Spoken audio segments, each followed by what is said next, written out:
नमस्कार। माली समाचार हिंदी में आपका स्वागत है। मैं दिनेश माली। आज हम राष्ट्रपिता महात्मा गांधी जी की किताब सिर्फ भारत ने नहीं पूरे विश्व ने गांधी जी से बहुत कुछ सीखा है। उनका स्थान आधुनिक काल के श्रेष्ठ विचारक एवं क्रांतिकारियों में आता है।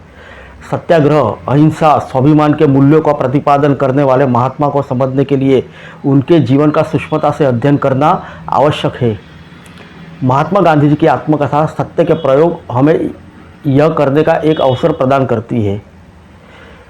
19वीं शताब्दी के उत्तरार्ध में एक गुजराती व्यापारी परिवार में करमचंद गांधी और पुतलीबाई की संतान के रूप में जन्मे मोहनदास करमचंद गांधी 3 बहनें और 3 भाइयों में सबसे छोटे थे। जो कथा वर्ष 1869 को शुरू होती है वो 1921 में जाकर विराम लेती है और अपने में एक पूरे राष्ट्र और राष्ट्रीय चेतना के बनने की कहानी बताती है। 5 अध्यायों में विभक्त यह पुस्तक आत्मकथा कम और आत्मसंवाद ज़्यादा प्रतीत होती है, जहां गांधी जी ने अत्यंत ईमानदारी से अपने जीवन के अनुभवों को दर्ज किया है। साथ ही एक कुशल विश्लेषक की तरह उन्होंने एक एक कर्म, उनके पीछे की प्रेरणा, उस समय की अपनी मनस्थिति और उन कर्मों के प्रभाव का वर्णन किया है। हर एक अध्याय उनके जीवन का एक कालखंड को समर्पित है और यह पुस्तक में सिलसिलेवार ढंग से लिखे गए हैं। पहला भाग उनके बचपन, परिवार, प्रारंभिक शिक्षा के बारे में विस्तार से बताता है।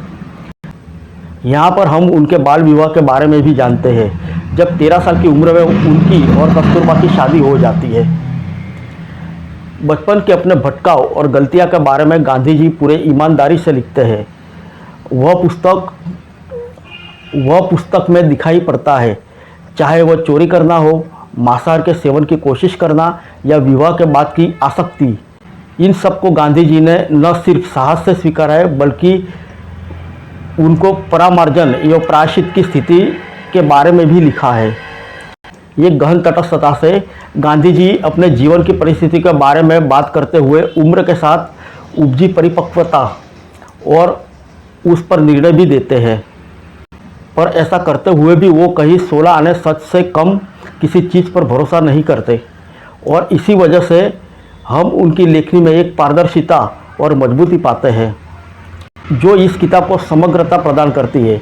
बाल विवाह की निंदा करते हुए वह ये भी स्वीकारते हैं कि विवाह के नाम से वे उत्साहित थे। किसी तरह उनकी आसक्ति कस्तूरबा की पढ़ाई में बाधक बनी और इसे भी बड़ी सहजता से स्वीकार करते हैं। स्कूल की पढ़ाई खत्म होने के बाद गांधी जी विलायत जाकर वकालत की पढ़ाई पूरी करते हैं और इनके लिए अपनी जाति से बहिष्कृत होना भी स्वीकार करते हैं।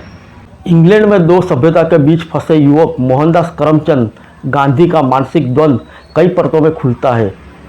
यह पाठक को झकझोरता है और किसी राष्ट्र और किसी संस्कृति के होने का अर्थ का बोध भी कराता है। कई पड़ाव से गुजरते हुए गांधी जी अंग्रेजी सभ्यता की प्रभुता की जंजीरों से मुक्त हो पाते हैं। उनके जीवन का अगला पड़ाव उन्हें दक्षिण अफ्रीका ले जाता है।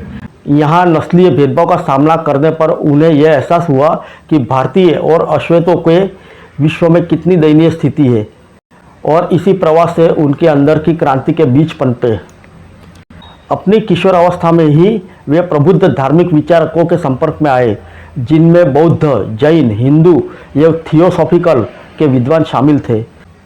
इनकी संगति में गांधी जी ने समय के साथ धर्म के प्रति अपनी वैचारिकी को और इस निष्कर्ष पर पहुंचे कि हिंदू धर्म में ही शांति और अहिंसा का बीज मौजूद है, जो उनको सत्य के निकटतम प्रतीत होता है। ऐसे ही वे महान लेखक ताल्स्ताय के लेखन के मानवीय आदर्शवाद से बहुत प्रभावित थे। गांधी जी और ताल्स्ताय के पत्र आज भी ऐतिहासिक धरोहर है। भारत लौटने पर अंग्रेजी राज के अन्याय से गांधी जी बहुत उद्वेलित हुए और उन्होंने जनमानस को संगठित कर स्वराज्य स्थापित करने को अपने जीवन का ध्येय बनाया। गांधी जी की आत्मअन्वेषी गद्य से हम भारतीय स्वतंत्रता संग्राम की आंतरिक संरचना को आकार पाते हैं।